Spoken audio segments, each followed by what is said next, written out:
At the top of my screen is my colleague, esteemed colleague, Stephanie Donovan, who serves as the producer and coordinator for our affinity groups. My co-host in transit is Philip Beta. He's in the city of Denver, Colorado. Will be on with us today as well. And it's always important that I take a moment to honor those that I work with on a daily basis.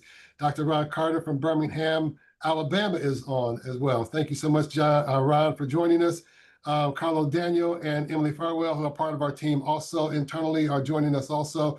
Thank you for staff. Your support means so much to me. I'm getting emotional right now. Also, happy to have some of my fellow liaisons as well. Thomas Burkeen out of Washington, D.C., Eric Johnson out of Los Angeles. Cozy Hale is on also as a city coordinator in the city of Memphis, Tennessee. They just graduated, and so welcome to the alumni family, Cozy. Yes, indeed. It's always my privilege as well to introduce our moderators. I will do that after I run down real quickly here our ground rules for the day. And I believe if you haven't consented to, we are recording this conversation. And so on that note, you give full consent for us to make this available on our YouTube page by your presence here today. I believe Katie Van Timmeren is a part of our team as well, who's on also. Did I see Katie's name? Yeah.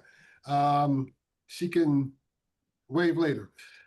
Here's our ground rules real quickly. We ask that you keep your audio muted unless you are speaking. For the sake of transparency, we ask that your video remain unmuted so that also allows us to have healthy engagement and that our moderators can witness nonverbal communication. If your background where you are based has anything that would be considered inappropriate or not God-honoring, we ask that you blur your background video. We ask that you keep your comments and questions to less than 1 minute. Please use the chat for positive reactions, resources, and/or contact information. If you are in transit, we ask that you do not use the chat, keep your eyes on the road, or pull over and park. Have this disclaimer: DVULI is not responsible for any harm caused to you while you are in transit on this call. There will be no AI permissions given because we are recording this and you will be sent a link of this conversation. And if there's anybody that joins from your team that is not a DVULI alumnus, please make sure that they get introduced as well. When you do talk, we do ask that you state your name, what city you went through DVULI, and what year. Again, I'm so grateful to have our moderators on as well. It's my privilege to welcome Ana Jara, class of 2010 of Los Angeles, California. It is my privilege also to welcome Barrington Smallwood, class of 2022, a recent grad out of Washington, D.C., and also on as an expert voice to this subject matter expert, I should say, Estelle Robinson out of the great city of Columbus, Ohio, class of 2015. And on that note, I will turn it over to Ana and Barrington and let them moderate the call. Thank you guys so much. Hey, everyone. Thanks so much for being here. So like Gerald said, my name is Ana, last name Jara, not to be confused as one full name. And I am from Los Angeles. So I have the privilege of doing work in my hometown in the city of Santa Monica, California. And I do work for the Santa Monica Police Department, although whatever I say today are my views and my views only. Let's give that disclaimer. The work that I do is really about trying to identify the most vulnerable young people in our community and figuring out the ways to work through the gaps within my role, my position, as we are approaching changing culture in the police department. So we're gonna start off with a little bit of a statistic and have a little follow-up question for you all. So from the Office of Juvenile Justice and Delinquency Prevention shares that 9% of all violent crimes were committed by juveniles and 21% by 18 to 24-year-olds. So how does this stat inform the work that you do with your youth?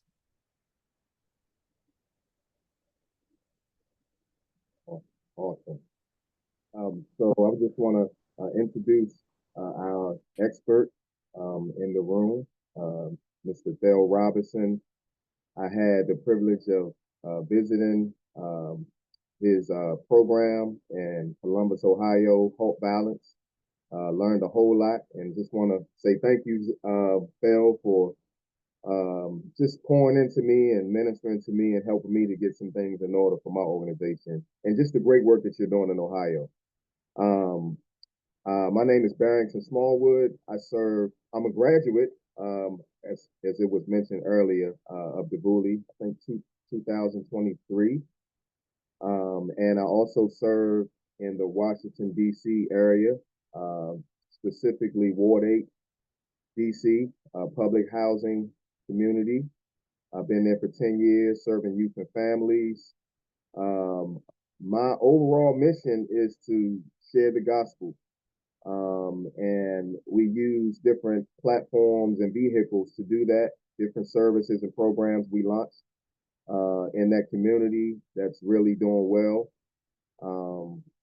We have a men's roundtable where men from all walks of life come together. We meet outside, we pray together, we get in the word, we encourage one another. We may share a meal at the end of the day. We've been doing it for the last 2 years.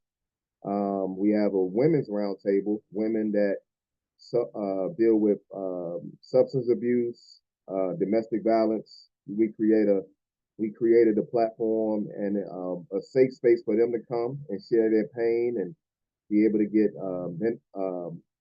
prayer and encouragement and different things like that. We also do a weekly meal distribution to serve our brothers and sisters in the homeless, within the homeless population or community. So yeah, it's just been a joy to serve the Lord in that way. Thank you, Barrington, for sharing. I did want to like go back to the specific stat and then just ask, right, if anyone can share a little bit about like how that stat informs the work that you do with young people, right? So just to remind us all, 9% of all violent crimes committed by juveniles, meaning young people under the age of 18, and 21% between the ages of 18 and 24. Who'd like to start us off? I can. There you go. Hello. So I am Cozy Hale. Again, I was the city coordinator for the 2024 cohort here in Memphis, Tennessee. So Memphis is all up in the news about everything, definitely violent crime. Currently, I am the COO for a nonprofit ministry called Restore Corps. So we do counter human trafficking work.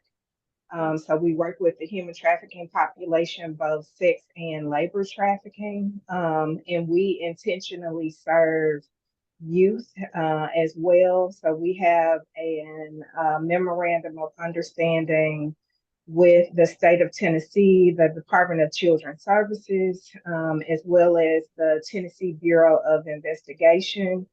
So we do both aftercare services as well as preventive services.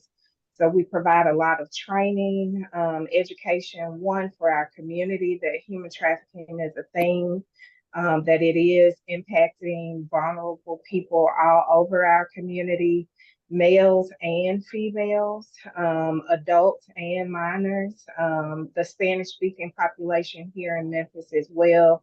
And so those numbers for sure guide a lot of like why our work is what it is, because we feel like if we can get on the end of before people become a victim, then we can keep them from kind of cycling through that type of lifestyle.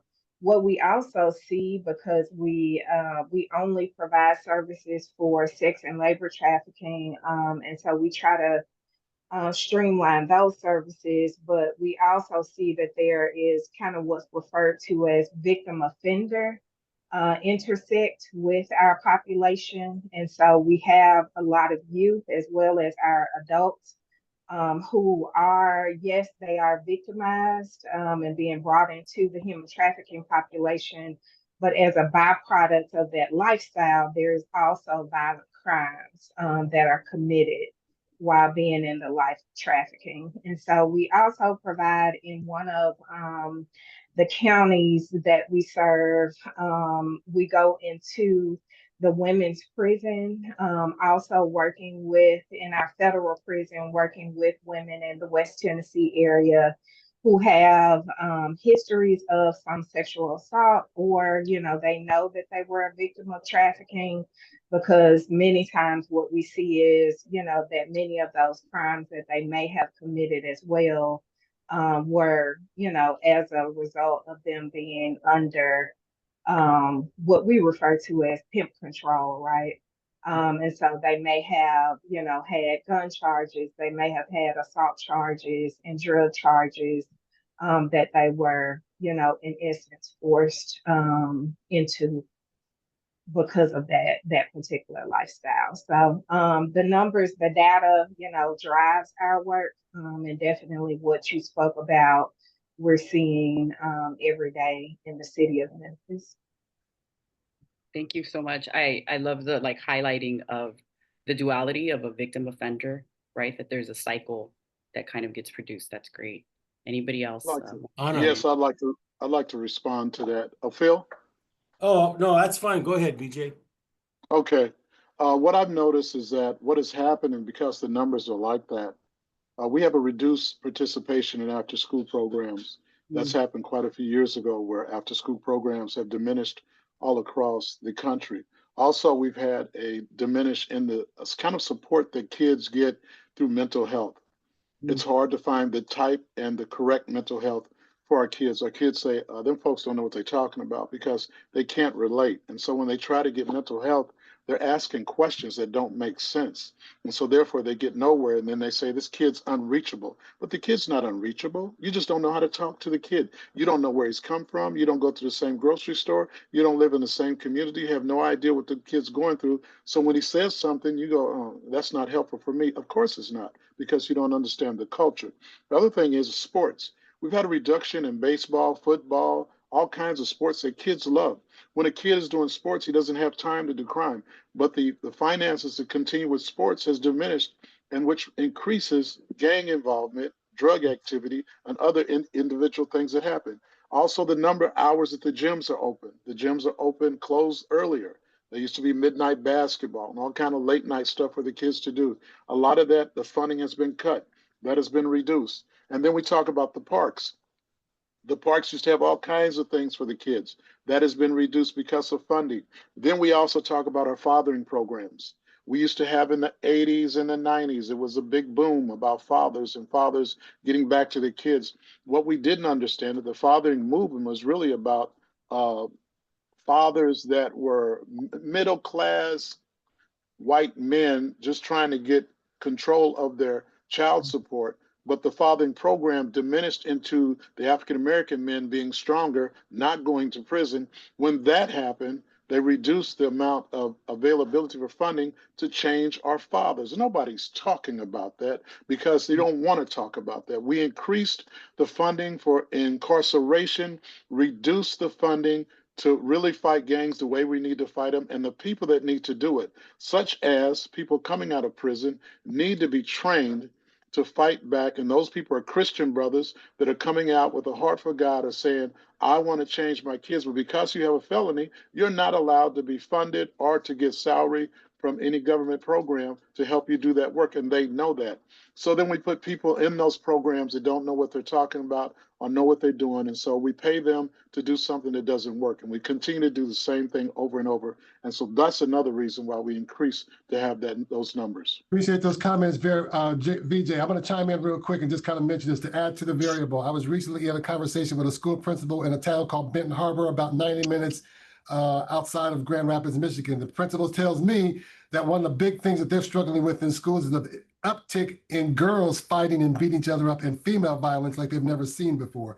So I think even the variables around what you brought to the table, VJ, is one thing, but the fact that the violence in and of itself is within this youth community is out of control. And then some people that are getting the funding still don't even know how to manage it.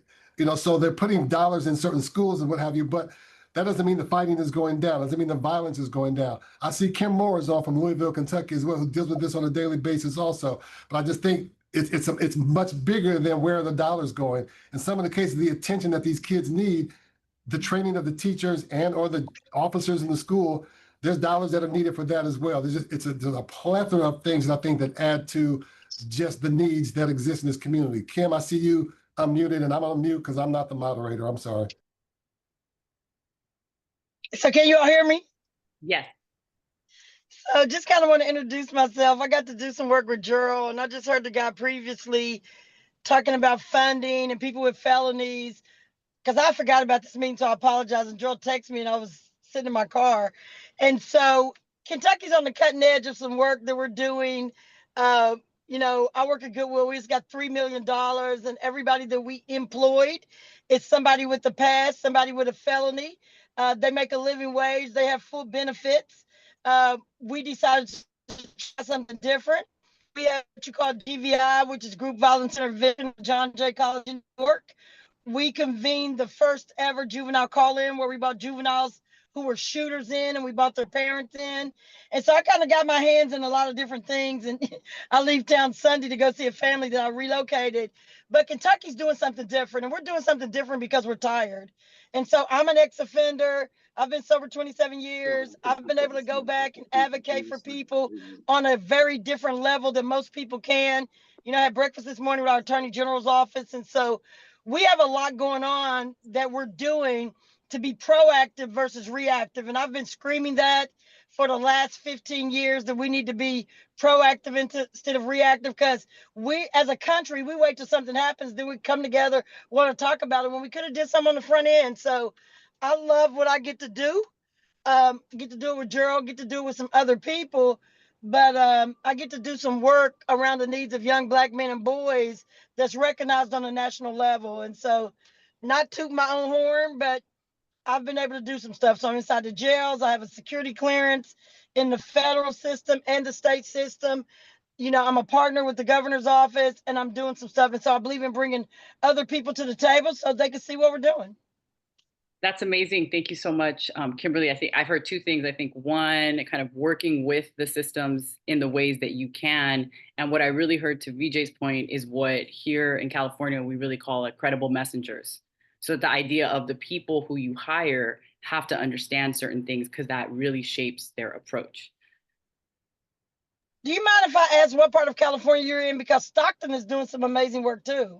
Oh, I'm in Los Angeles. So I'll be in Los Angeles in July at friend? Homeboy Industries. Oh, wonderful. Yeah, So I come to Homeboy every year. that's amazing.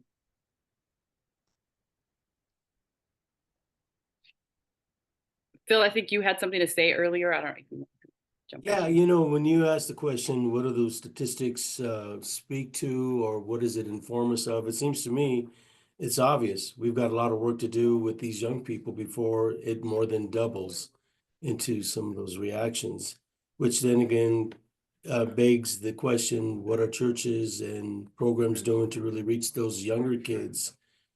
And not the other thing I wanted to add too is in James chapter 4, verse 1. I mean, this is really, I think, at the heart of what BJ was saying as well. What causes fights and quarrels among you?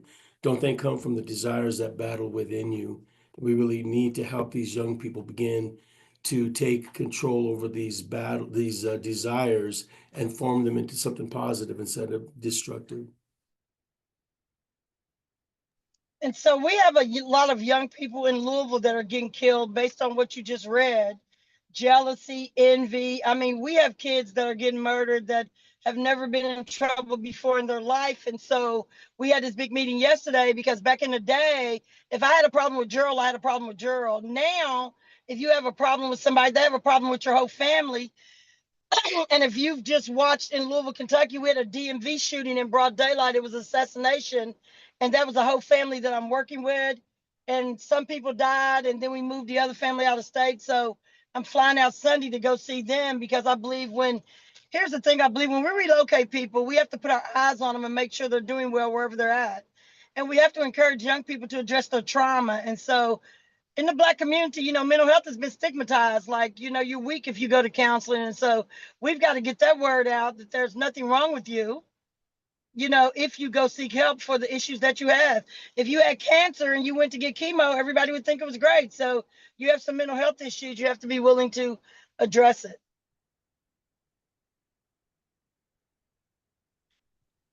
Hey, Eric, you have a question? You have your hand up. See you. Oh no, I was being respectful to just throw something in. going back to what you were asking in regards to the data, where I am, we were faced with that very same challenge in regards to the data, and at the same time, our school district faced $20 million in budget cut and canceled summer school. So it was a group of community partners it was a group of community partners that came together and provided summer school on behalf of the school district. And our practice, because so many of us were those students at one time, we built relationship, and we were able to leverage the relationship into learning. Initially, it was just about the grades and the behavior issues that the guidance counselors and others couldn't handle. But when we did pre and post surveys, we found that 70% of the students didn't have a single adult relationship they could talk to about what they were facing. And after 5 weeks with us, 70% of the students stated that they found an adult that they could talk to about what was happening. And they ended up matriculating into the after school programs of the partners, ended up being hired and being part of our staffs, or because it was just so life-changing that they became volunteers the following year. We told them, don't fail all your classes so that you can come back into our summer school program. Do well, and then we'll hire you, or we'll make you volunteers and give you the service. And so these students have gone on to graduate now from middle school, from high school. They've gone on to college, graduated from college, and they've all come back to continuously serve. So relationship is everything. And we did not have the capacity. I have to say, we never would have had the capacity to do that. This is going to be our 16th year if I wasn't in DVULI that first year, 2010, when all this happened. So, and now we're back to square one all over again because of the Eaton fires, and our school district has again had to cut close to 40 million and laid off 120 teachers. So the students need the support now more than ever, and because as a collaborative, we're established in the community to provide those services, including the mental health resources. And the students are now the ones who are asking for those resources. So, but relationship means everything.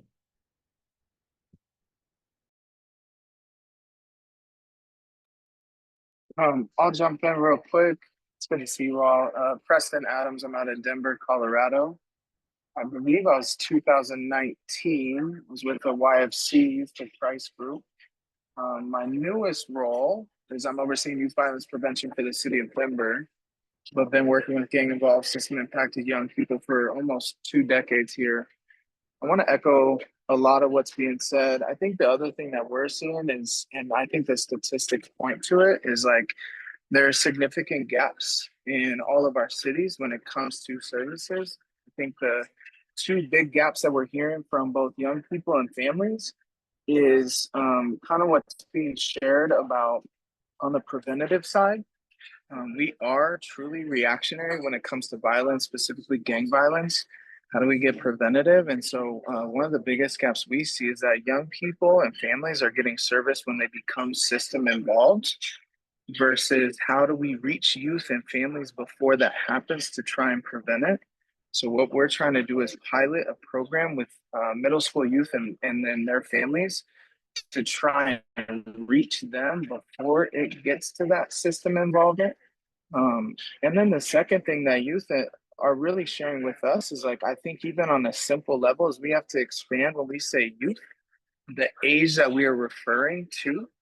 Too often we've said that that's 18 and under, and I think young people, because of that, who are between 18 and 25, they aren't getting serviced in the same capacity that they should be.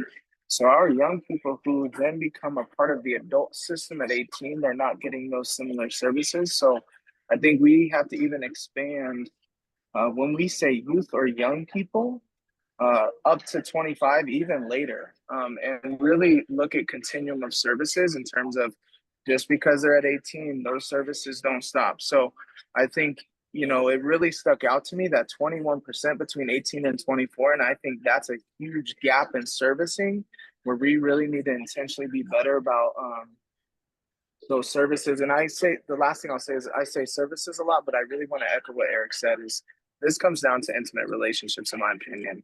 So how do we have the right folks, talking to the right young people and families, developing these intimate relationships with credible messengers to help these youth and families get everything, the full wraparound support they need to really flourish in life. So it really comes down to relationships, particularly when we're talking about those youth and families who are at highest risk. It comes down to deep relationships with them. And deep relationships takes a long time, right? I think that's the other thing that long time does not trust people. And so it's like, you gotta. Yes, over and over. You're relentless in that. I just created values for our program, and one of them is relentlessly consistent. Like, it's over and over. Thanks, Preston. Yeah. So I wanted to add some. Oh, I'm go sorry. ahead. I just wanted No, go to ahead. jump, just kind of echo Preston. I think that's like the foundation of, you know, like helping these young people to transform their lives. It have to start with really spending time with them. So I think we can never hear enough of the cost of spending time with these kids. So I just wanted to echo you, brother. Thumbs up. Absolutely. And what I wanted to add was also that the training that I received from DeVos in our last conference, I want to thank Gerald because I've been able to use that. And it's a critical time. I think at the time we weren't aware how critical that training was going to be, how to build on your financial partners and to make people champions in the work that you do because of the direction that funding is going for a lot of people. So, Gerald, I want to thank you for that because of that, I've been able to work with young men in the high schools and put them in suits and show them how to look good and look sharp. And there's been a lot of opposition because it's a brown and black brothers, and it's not for everybody because those brown and black brothers really need that kind of self-esteem and push to go ahead and move on to college. So just knowing that we have to now sometime move some of that work in the school to the church, some of that work in the school to the park, some of that work that's not being allowed in the schools, we have to move that to other areas and build other partners. And so that training was very helpful. Thanks, Gerald. Thanks, Vijay. That's a great example, I think, of part of like what I also learned in DeVos of that interdependence, that it can't just be one organization and it can't really look just one way. What we did in like the early 2000s is not what's called for today in 2025. So it's also like learning from one another. So I appreciate that. I wanted to throw it over to Thel and see if maybe you can introduce yourself, tell us a little bit about your work as the expert in the room. My name is Thel Robinson III. I'm the founder of Halt Violence. We've been around for 11 years, squashing beef and saving lives without the police. I'm originally from DC, but I've been in Columbus since 2011, giving back where I corrupted at when I was of the world. So I've been hearing, you know, individuals saying what they're saying.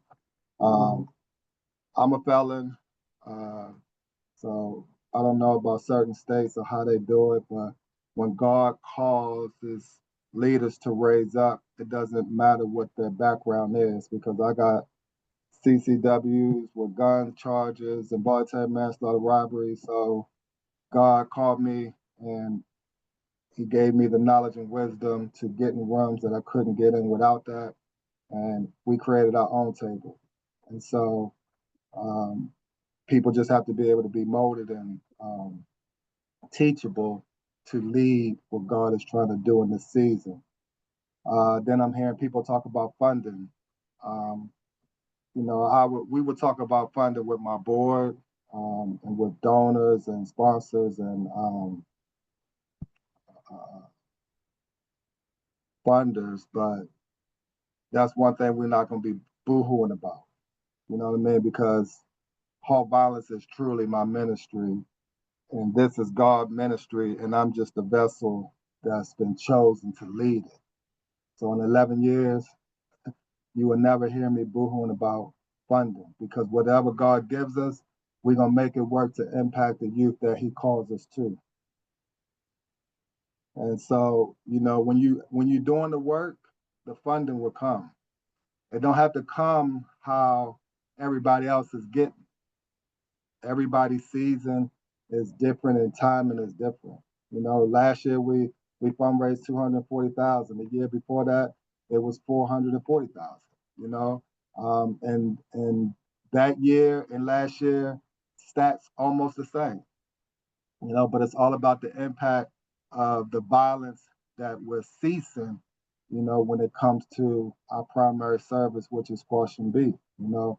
Last year, we had a good year. And when I hear people talk about, you know, people don't want to talk about mental health, 33% of our clients came in for anger management, 23% for trauma counseling. Why? Because we got relatable individuals that's engaging with them and developing relationship. We're in the community.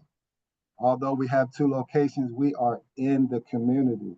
You know, Joshua got a lot of flack because he was amongst the sinners, whereas they accused him of things. So, you know, you have to get inside of the community and develop relationships with them. You know what I mean? It's not about a title. You know, it's about getting in those trenches and forming those relationships with them. So when it's a need, and if you're a leader of your organization, that individual saying it's a ministry, then God will provide. And we can't be worried about the urgency that's around us when we only can work with the means that He has provided for. These are very close, Mom. You know what I mean? So just last Thursday, May 8th, we did a community event for the youth for ages 9 to 18. We served 3 generations, youth, young adults, and adults, because it's 3 generations out here shooting and killing each other. But for this particular grant, it was age group of 9 to 18. And we had over 120 youth out there, 3 bouncy houses, a radio DJ, face painting, Mother Day cards for boys and girls to give to their parents, and fed them, of course. And, you know, parents was able to learn about who we were, you know what I mean? And having conversations, being relatable, and having things as incentives to be able to put their guards down. Because everybody that's coming into the community is not coming for the right thing. So you have to separate yourself to earn that trust. You know, the scriptures talk about it all the time. Paul became a Jew to gain the Jew. He became weak to gain the weak. So if we're talking about violence intervention, individuals that's going into those trenches got to be relatable to the people that they're trying to serve and help. If you're not relatable, you can't be effective. And it's not saying that down the line that you can't come into those individual lives to help, but coming to meet them where they at, what they doing, whether they smoking, popping pills, shooting dice, selling drugs, whatever. We're not the police. We're there to form relationships to stop the violence. You know, I know Barrington, when I took him to one place, he like, Phil, where you got me at? You know what I mean? Because of what he's seen on the screen and what was going on in there. But we go inside those trenches. Now, we're not condoning what we see and what we do when we in the community, but we understand. And this is how we're able to get to these key individuals. So although we had a little scrabble with the girls last Thursday, we got the key one that started it though, that enrolled into our program. You know what I mean? And at the other sister recreation center site, the center manager told me this is a 15-year-old girl. 8 girls was getting at her, but they couldn't knock her down. So although that little squabble happened, we got the main one so that we can help her throughout the spring and the summer months. Bill, you said something pretty significant there, and I think I'm just going to jump in because you got a lot of people doing youth ministry and that aren't trained in this, that the whole violent side of it scares them. You know, I mean, they realize, okay, yeah, I'm a member of my church, I'm a part of this organization, and I just want to help kids on the one hand. But then you got other folks on there, it's like, okay, wait a minute, this person is completely out of control. They won't obey me whatsoever. It's like, okay, so what do? I don't know, Barrington, I mean, you've been working in some of this context as well. I'm gonna toss it to you, but it's like that for me, I encounter that a lot, even at my church, you know, where you got some folks that want to volunteer and we want to help and we want to lead kids to Jesus, and that's all great. But they got a whole other agenda when they walk in. Some of them are hungry. Some of them are looking for whose purses they can steal, whatever they can get. You know, so all right, Barrington, I'm gonna toss it to you. So I think the first thing we have to all learn how to do, save, unsave, is see these people as human beings first. Like they're not monsters, they're not animals. They may behave a certain way, they may have certain issues, addictions, but we have to see them as a person. And if we can get past that, then we can start seeing some other things that we need to see as far as their needs. A lot of them have suffered through abuse and trauma, and I mean, they just come from a different walk of life. And what I learned was the people are like animals. Like I'm gonna give you an example. Like one of the dogs in the community, Zach. When I came around in this community, Zach would always bark at me. You know, a little dog always barking at me. But I had to be consistent every day, and I had to talk to him in a nice, calm tone. You know, and I wanted him to feel the love coming from me. You know, and as I continued every day to see Zach, and I tried to pet him, he would bark and bark and bark. But today, when Zach sees me, he bark at everybody else, but when he see me, he runs and jumps in my arms and he licks my face, right? So that came from consistency. That came from loving and not being afraid. So Gerald, you spoke to that. If you are afraid, you will not be able to survive in those environments because these young people, they will sense it, they will pick it up, and they don't want you around them because young people always want to feel safe. And if you're afraid, because they're afraid too, so they always want to feel safe. So if you have a certain presence about you and you show love and you show that you care and that you're not afraid to talk to them about real issues, then they want you there. They need you there. And they're going to tell you that in so many different ways. So. So the guy in Columbus, I just wanted to ask him, do you do any work with the Office of Violence Prevention in Columbus? The guy that was just talking? They gave us a spring initiative to work with the youth for ages 9 to 18. I did a speaking back in February of last year, and they got the nonprofits together. And so what we found out that we was the only nonprofit that don't work with the police, but they invited us there like they wanted to hear our methods. But the Baltimore organization that they modeling after, when I left and my team was still there, said that I don't know where this gentleman went at, but this can't work without the police. And so the work we do, it takes trust or it can't happen. But they met us where we was at and it's like, look, we need to talk. We trying to work with you on your terms. And so they gave us this spring initiative, you know, without the police. And so it ends May 31st. Well, really technically June 30th, but we're gonna see where it goes. But we've been doing this work without them. Like the governor's office gave us, you know, something for our holistic approach. You see what I'm saying? So like we know who shot who murdered who, unsolved murders. Like we can never violate that code. You know what I mean? And so if other people want to do it, that's on them. But you know what I mean? Our clients are safe, we are safe, and you know what I mean, we got peace with it.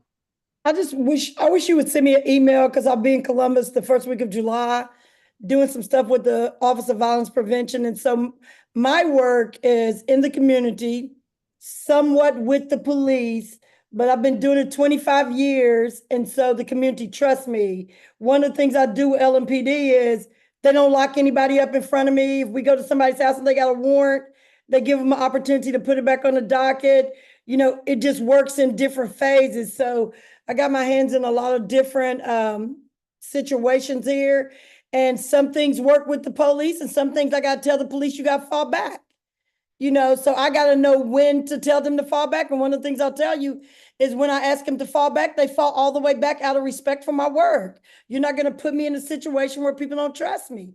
So I'll be in Columbus and I'll be up there for 4 days and I would love to see what you do without the police. And so, you know, one of the things I always tell people is we can all be doing something that's moving the needle and we can all be doing it different. and we can all be doing it right. And one of the things, I'll say this and be quiet, is people get caught up in this work. And if your emotions are bigger than the mission, young people know it, and you can't be effective. And I love what you said, Mr. Robinson, about you can't be afraid.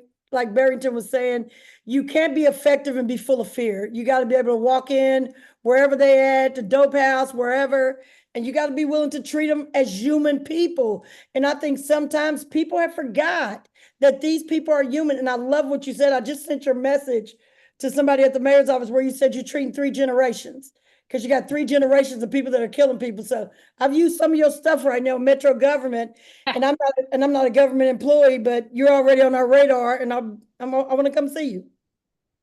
Thanks, Kimberly. I think part of what you all are highlighting for me too, right, is that every role is not for everybody. So I think part of it is also understanding like what your limitations are and kind of what your approach and where you sit at the table, and to do your part and to do it well. And to not, we say to the kids all the time when we do community agreements, like, don't yuck my yum. So if I love it and I'm doing it and I'm making it happen, it doesn't have to look the way that you do it, just like what you do doesn't have to look the way that I do it. Kind of like with that, I have a question. So like, what kinds of curriculum or tools are you using to effectively minister or instruct in violence prevention and intervention?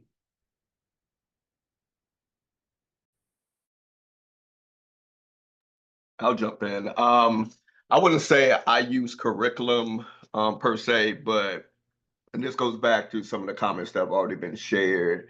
So part of what I try to implement in ministry is incorporating basketball as a part of outreach, but still teaching kind of Christian principles on the court of coaching basketball. And that really goes back to, I think part of my role is my struggle has always been here in the DC area where great people like Barrington, and I see Mike Fields and also Katina Palmer, who are all in DC area doing similar and great work, is that the church is so disconnected to the community. We aren't being the gospel that we preach. And how can I serve a role to build that bridge where what Barrington and others have already lifted up, there's such a fear. I've had adults in my church say that they're not bringing their kids to certain events because they're scared of their kids being amongst these other kids, which, as Barrington has already said, like they're human beings, but we don't, look at them as human beings, but we preach the gospel as we've become so elitist in the gospel that, we look down upon our own people.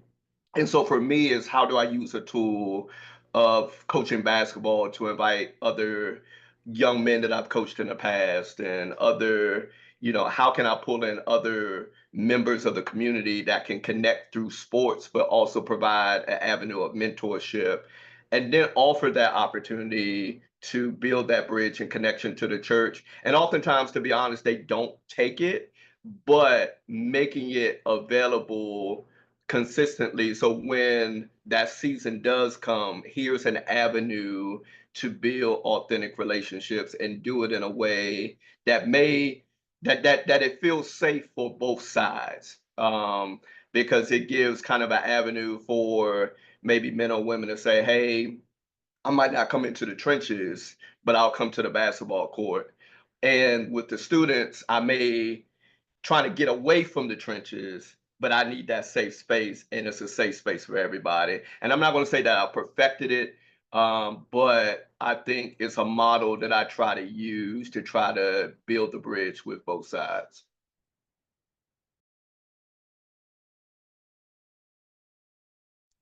I'd like to add what I've been able to use for our fathering program is I use the students at Metro State University and other universities, African-American students, to help me devise a curriculum that would work, they felt would work with African-American families. And also for the youth in detention, we use the students at the college to use that as part of their studies and work with the professors to have them come up with curriculums that they thought would be good for juveniles and juvenile detention, which was great. They came up with great stuff because as young people, they said, this is what I'd like to know. This is what I'd like to learn about. And so they came with a lot about finance, a lot about money, a lot about, how do you really look for a mentor? What should be your hero? instead of a rap star? Should this be your hero? What should you look for in terms of greatness? And so those curriculums have been very effective going into juvenile detention and going into talking to our parents. And what we found out is healthy relationships is a big part of why our families fail. And so we taught healthy relationships to the parents, which really changed the kids too, because the kids learned that, wow, mom and dad are changing, we can change too. Thanks, Vijay. Right, I mean, that's gospel. Relationship is at the core of all the things that we do, right? I see Katina's hand up, and then I'm going to call on a couple people next. Thank you. And I'm enjoying this conversation, and Braking alluded to this in terms of blending the groups, adults and the youth. And one thing that adults need to learn or be reminded of is that sometimes kids are afraid of them too, right? Because you don't know who has imparted harm or trauma in that child's life. And so kids can be triggered by adults in as much as adults are triggered by kids, and we don't think about it from that lens. So I was just encourage us as we do this work to remind people that although they mean no harm, you don't know that person's backstory. And so give them the benefit of the doubt that they're looking at you the same way that you may be looking at them. And that helps to soften the sting of saying, listen, all adults ain't good, church or non-church. And we have to be honest and say that out loud. That helps a child identify who's speaking for them and who's just speaking. Thank you. That was fantastic. Wow. Yes. Can we, I wanted to call on Lisa. I know that you're on the call from Detroit, and just wondering if you wanted to tell us a little bit about like your program and what you're doing with young people.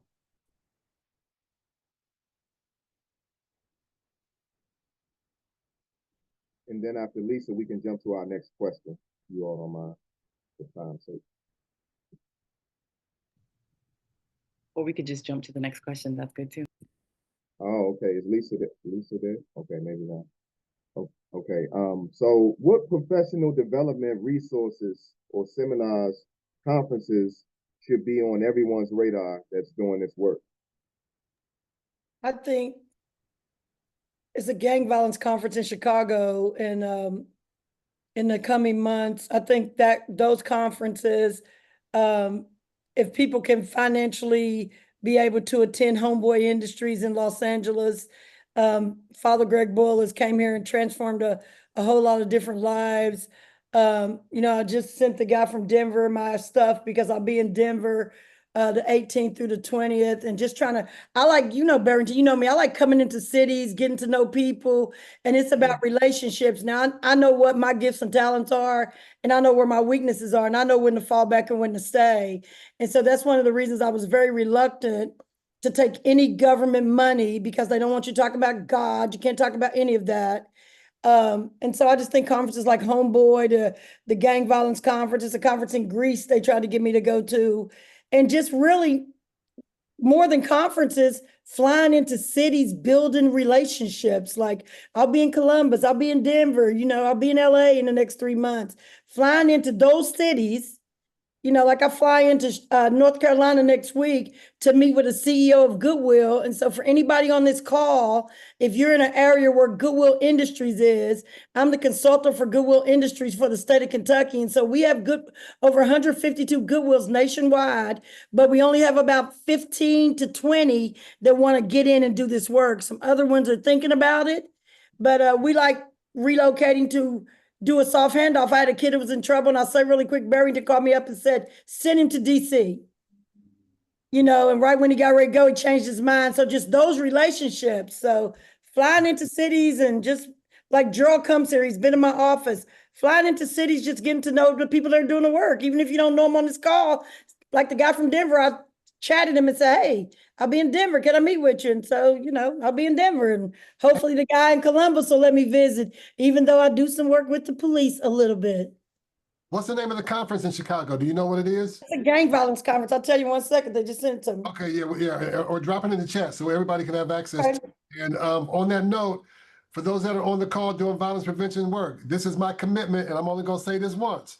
If you want to go to the conference and you need some scholarship support, Send me an email, make a case for why you should go, and I'll figure out a way to make sure you get there, all right?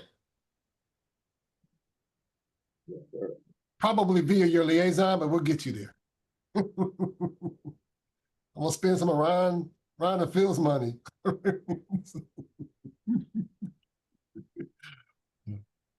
All right. I'm sorry, anybody else? What other resources are out there? Where should folks be convening? Where should they be going? What else is going on to get trained up and equipped? Especially when you got those youth workers that are a little on the passive side. They feel called to youth, but afraid, you know, they need to be equipped. So Gerald, I'm Yeah. going to send this And to you. if I can add, what books as well? What books are you reading? There's that. Yep. Go ahead, Kim. What is I'm it? going to send this to you. So the dates of the conference is August the 4th, 5th, and 6th. And it's at the Chicago Westin on Michigan Avenue. I'll send it to Gerald and they can get it out to everybody and he'll tell you everything that they're doing, the breakout sessions, who's talking, and all of that. Shoot over to me. I will make sure everybody gets it. Send it right now. Yep. Books, resources, webinars, websites, platforms.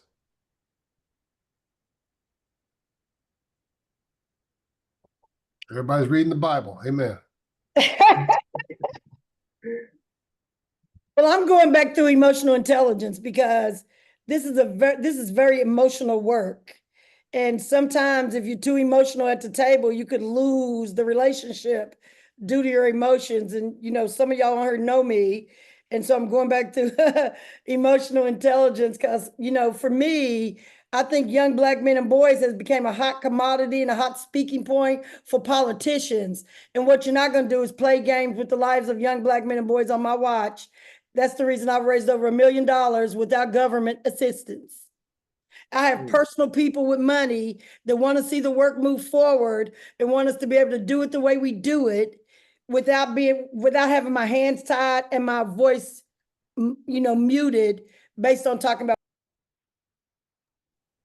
Got it. Yeah, we're coming down to the final few minutes here. Ana and Barrington, how we doing on getting everything we need to get exhaust out of this resourceful crew of individuals?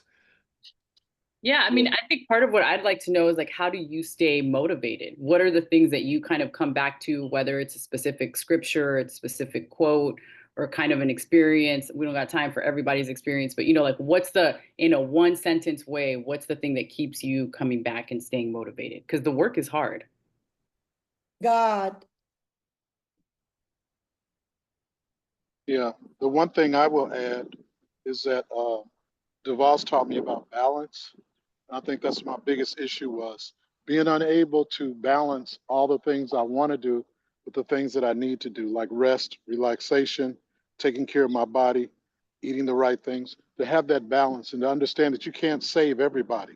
You can't save everybody, but you can save those that need to be saved and to stay focused on what you can do and don't be stressed out about what you can't do. That's really good. Jump in real quick. Sorry I'm off camera. My internet's not good, but like you said, the work is so hard, and unfortunately, I've lost 15 little brothers that I've loved dearly to the streets, and their lives and their families and their legacy, they keep me staying motivated to keep doing the work. Thanks for sharing that. Mm-hmm. And I'll say it's really quick. It helps to have a board that lets me every 5 to 6 weeks, I could like down week to have a board that supports your rest and respite. And sometimes I go somewhere, sometimes I stay here, but every 5 weeks I take 2 to 4 days to really just be still with God. That's awesome. And I think we cannot stress this enough because of the work that we're doing to take time out for yourself. Take time to spend with your family, because that's something that a lot of us fall into those pitfalls of falling in love with the work more than we love our family, falling in love with the work more than spending time at home. So we can't hear that enough in this work. So I want to put that out there. Yeah, I think that's a great point. Part of what I feel like I've been learning a lot in the last like year and a half is also not just how trauma affects the people that we work with, but really how trauma has affected us. and how that vicarious trauma, right, will pop things up. And so we gotta, like Kim said, we gotta pull away. We gotta bring some things to God. We've got to be able to lay those things down so that isn't the stuff that gets in the way as we are trying to do work with the good people. Cozy mentioned something in the chat about vicarious trauma. Can you expound upon that, Cozy? I think everything that Anna just mentioned, as we do this work, as we serve people, you know, who have experienced traumatic situations, you know, while we're trying to serve them, while we're trying to give our all to them, it's a byproduct of serving. And so I think, you know, one is, you know, why I said like the book, The Body Keeps the Score, is also another one to understand how trauma impacts you, and how trauma is impacting the people that you are serving. I work for my ministry also offers therapy reimbursement to our staff, so we pay for it as you know a product that we offer to our team because we know that they're going to experience it, and so we want our staff to be healthy, you know, as they approach the work. And so being able to, you know, just offer that for folks to get trauma therapy and just to be well, you know, in doing the work. I also put up there a big word called sabbatical. I was able to take my first one the end of last year, praise God. And it definitely has helped me, you know, to be more balanced in going back into the work and having boundaries, you know, like, no, I'm not, why am I taking this laptop home? For what? I'm going to work on it when I get back, you know? And so I think, you know, again, the DVULI program that teaches us that, you know, family is our first ministry. You know, we got to be whole and healthy, you know, for our own families so that we can attempt to serve whoever we're serving. Thank you. That's Another thing, if I can share real quick, I'm learning how to delegate more over at our with our ministry because there's been brothers that's been faithful, they've been showing up, and I'm allowing them to lead some of the sessions at our roundtable groups now. And next week I'm probably gonna just intentionally not show up because I want them to be able to start stepping into these roles and to build their confidence and to know that I trust them. So delegation is I'm in a new season now. So I'm encourage you guys to maybe try that as well. Delegate more. I love that season, Barrington. I think part of it, right, is like really about building capacity in the people around you, because we're not going to be the ones that are here forever. And it's really, I think, to be reminded that it's God's ministry ultimately. And so to try to be good shepherds of the people around us so that way they can kind of continue the work and we can have a vacation. Yeah.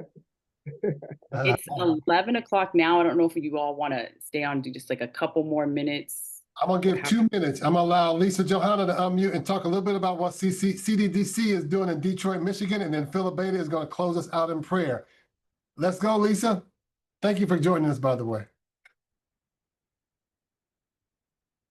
Can't hear you. No audio? Oh, man. All right. We'll get you on the next one. Okay. My co-host and esteemed liaison emeritus Philip Beta is also in the city of Dallas as well, Denver. Yes. Ron Carter? Yeah, I was trying to get off without saying anything, but all right, we'll allow it. So, all right. You talked about a recommendation, and I want to recommend this book. Now, I will preface by saying it's a rather academic book. So if you don't like reading, try to find some other digestible ways to access this. This sister has YouTube videos where she's doing presentations. This book probably does the best job of capturing the differences between the generations that you see listed here in this book. And I say all that, now, of course, she's going to give you more of 36,000 view look at stuff that tends to cascade down from the top and begins to impact people at different levels of society. And it's going to look differently when it hits different areas of society, but these things cascade down from, from the generations. And so what I'm saying here is that the young people where they are today didn't happen in a vacuum.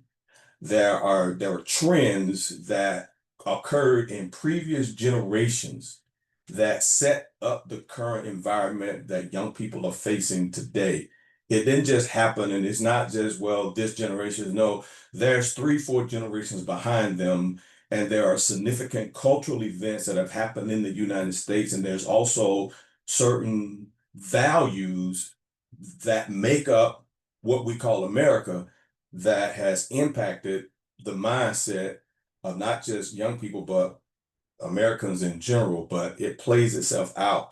So I really want to encourage you guys to, the best that you can to access this book. I'm navigating through it, and it's been very, very eye-opening in so many respects. And I think it'll be very helpful to you in really connecting the dots of why we are where we are. And then you could pray, I think, more effectively around, okay, how do we go about addressing some of the situations that we're faced with ourselves? Because the young people, it just didn't happen. It's just a lot of forces that came before that set this environment up. So I'm out. Thank you. Thank you, Appreciate all of y'all. It's good seeing all y'all. All right, I'm going to pop in real quick because Ron did. Thank you, Ron, for encouraging. I'm going to collect all of these resources and be sending out an email to all of you. So if you happen to, once we get off this call, think of like 8 books that everyone should read, just email those to me. So feel free to share those and I'll add them to the list. Thank you so much, Stephanie. Man, it was just a pleasure to have everybody on today. And I mean, I'm just honored by your presence. Thanks again to Ana Jara and to Barrington Smallwood for their moderation. Also want to thank Phil Robinson for joining us as well from Columbus, Ohio. Kimberly and your work there in Louisville. And, I could name drop all day long. Preston, VJ, et cetera, you guys are doing phenomenal work. Some of the folks that didn't unmute, like Renee Appling, I know of your work with YFC and the kids there in Louisville as well. Thank you so much. Mike Fields, you guys, Tanya, Lisa. I mean, I hear so many things about the impact that you're having there. Don't stop doing it. And at the same time, lean into us. We are here to support you. We are here to encourage you to not just be cheerleaders, but to help you to continue to thrive, stay healthy, stay balanced, and sustain you in your work for the long term. And so that's why the DeVos Urban Leadership Initiative exists. All of my colleagues that are on as well, thank you so much for joining us. It means the world to me to have you on. Phil Abeda, I'm going to have you close us out in prayer. I do want to mention that our next dialogue, Affinity Group dialogue, is going to be on empowering youth in entrepreneurialism, and that's going to take place June 27th. We'll have 2 other alumni that'll moderate that call as well. If you want to jump in and talk about some ways creatively in which you can keep your kids occupied and utilizing their entrepreneurial skills, we'll have a special guest on as well from our foundation here in Grand Rapids. And so feel free to join us on June 27th at the same time. Phil Abeda, if you would just close us and just pray for these people that God would continue to just bless their work in their cities. Amen. Heavenly Father, we thank you that your word says that you are the God of all comfort. You